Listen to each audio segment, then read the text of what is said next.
Hello student, welcome to your Bandhan study class official ইউটিউবে তোমাদের সবাইকে শুভেচ্ছা জানাই। তোমরা যারা ক্যালকাটা ইউনিভার্সিটির আন্ডারে পড়ছো, বিএ 6 সেমিস্টার, তোমাদের যাদের হিস্ট্রি ডিএসই B2 আছে, সেই হিস্ট্রির আজ আমি পুরো লাস্ট মিনিটের ফাইনাল সাজেশন নিয়ে আলোচনা করে দেব।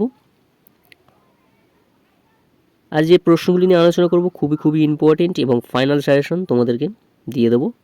তোমরা এখন থেকেই খাতায় নোট করে এখন থেকে রিভিশন করা শুরু করে দাও, কারণ যে প্রশ্নগুলি রেখেছি খুবই ভাইটাল ইম্পর্টেন্ট তোমাদের সামনে এক্সামের জন্য। ঠিক আছে, তো চলো ভিডিওটাকে শুরু করা যাক। শুরু করার আগে চ্যানেলে যারা নতুন আছে চ্যানেলটিকে সাবস্ক্রাইব করে নিও এবং ভালো লাগে লাইক করো, বন্ধুদের মধ্যে শেয়ার করো, এর উপকার যেন সবাই পায়। তো চলো ভিডিওটাকে শুরু করা যাক। দেখো, BA 6 semester history DSC B2 suggestion 2024 last মিনিটের জন্য একদম ফাইনাল সাজেশন। আমি ফার্স্ট 10 অ্যান্ড 20 মার্কসের প্রশ্নগুলি নিয়ে আলোচনা করে দেবো, তারপর 5 মার্কসের প্রশ্ন আলোচনা করে দেবো। দেখো, তোমাদের দুটি 20 মার্কের প্রশ্ন করতে হয়, একটি 10 মার্কসের প্রশ্ন করতে হয়, আর 3টি 5 মার্কসের প্রশ্ন করতে হয়। টোটাল 65 মার্কের পরীক্ষা। তোমাদের কোনোটা শর্ট প্রশ্ন থাকে না হিস্ট্রিতে তোমাদের শর্ট প্রশ্ন থাকে না, টোটালি তোমাদের বড় প্রশ্নের পরীক্ষা দিতে হবে। ঠিক আছে, তো দেখো ফার্স্ট আমি 10 অ্যান্ড 20 মার্কসের প্রশ্নগুলি নিয়ে আলোচনা করে দিচ্ছি। ফার্স্ট 1 নম্বর প্রশ্ন, ইংল্যান্ডের শিল্প বিপ্লব কেন সর্বপ্রথম হয়েছিল? 3টি স্টার, ভেরি ইম্পর্টেন্ট। 2 নম্বর প্রশ্ন, মানবতাবাদী আন্দোলনের বৈশিষ্ট্যগুলি আলোচনা করো, 3টি স্টার, ভেরি ইম্পর্টেন্ট। 3 নম্বর প্রশ্ন, পশ্চিম ইউরোপের সামন্ততন্ত্রের পতনের কারণগুলি আলোচনা করো, 3টি স্টার, ভেরি ইম্পর্টেন্ট। 4 নম্বর প্রশ্ন, বিজ্ঞান বিপ্লব বলতে কী বোঝো? ইউরোপের উপর এর প্রভাব আলোচনা করো, 3টি স্টার, ভেরি ইম্পর্টেন্ট। নেক্সট তোমাদের 5 নম্বর প্রশ্ন, নতুন বিশ্বের স্পেনীয় সাম্রাজ্য কিভাবে একটি বিশাল ও স্থায়ী খনি অঞ্চল ভিত্তিক জনসমাজে পরিণত হয়, 3টি স্টার, ভেরি ইম্পর্টেন্ট। 6 নম্বর প্রশ্ন, ষোড়শ শতকীয় ইউরোপের অর্থনীতির ওপর মূল্য বিপ্লবের প্রভাব কী ছিল, 3টি স্টার, ভেরি ইম্পর্টেন্ট। 7 নম্বর প্রশ্ন, ইউরোপের প্রথম শিল্প বিপ্লব সম্বন্ধে লেখো, 3টি স্টার, ভেরি ইম্পর্টেন্ট। 8 নম্বর প্রশ্ন, ইউরোপের ধর্ম সংস্কার আন্দোলনে মার্টিন লুথারের ভূমিকা কী ছিল, 3টি স্টার, ভেরি ইম্পর্টেন্ট। তো 9 নম্বর প্রশ্ন, ইউরোপের নবজাগরণের প্লুরালসের অবদান আলোচনা করো, খুবই ইম্পর্টেন্ট, 3টি স্টার।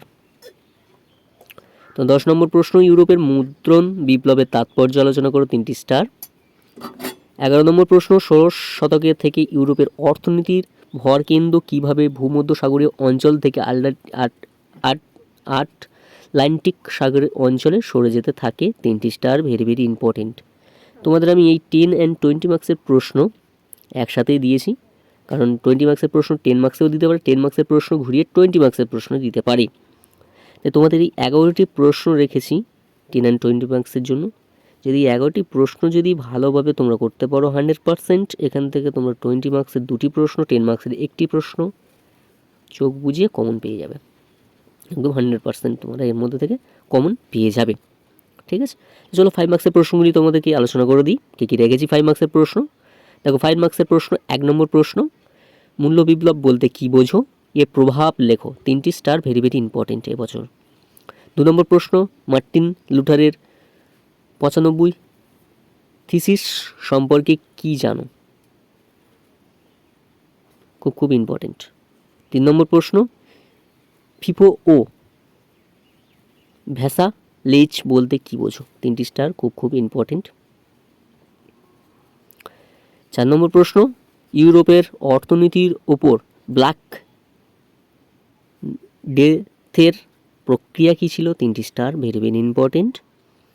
5 নম্বর প্রশ্ন, মানবতাবাদী শিক্ষার প্রধান বৈশিষ্ট্যগুলি আলোচনা করো, 3টি স্টার, ভেরি ইম্পর্টেন্ট। তোমাদের 6 নম্বর প্রশ্ন, বাণিজ্য বিপ্লবের কারণ কী ছিল, 3টি স্টার, খুব ইম্পর্টেন্ট আছে। 7 নম্বর প্রশ্ন, উত্তরের মানবতাবাদের অন্যতম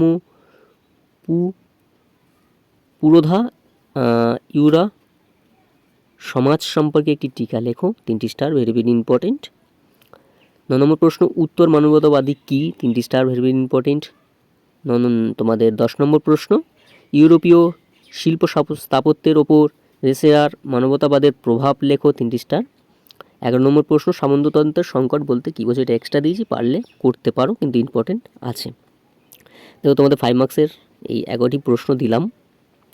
তোমরা মনে করছো যে প্রশ্নের একটু বেশি দিয়েছি, কিন্তু দেখো তোমাদের 6 সেমিস্টার এবং লাস্ট সেমিস্টার তোমাদের খুবই কোশ্চেন কিন্তু টাফই হবে, তোমরা ভাবতেই পারছো। এই লাস্ট সেমিস্টারে একটু কোশ্চেন তোমাদেরকে পড়তে হবে, এবং যে প্রশ্নগুলি দেখেছি তোমরা নিজেরাই নোট করে দেখো প্রশ্নগুলি কতটা ইম্পর্টেন্ট, তোমরাই দেখো।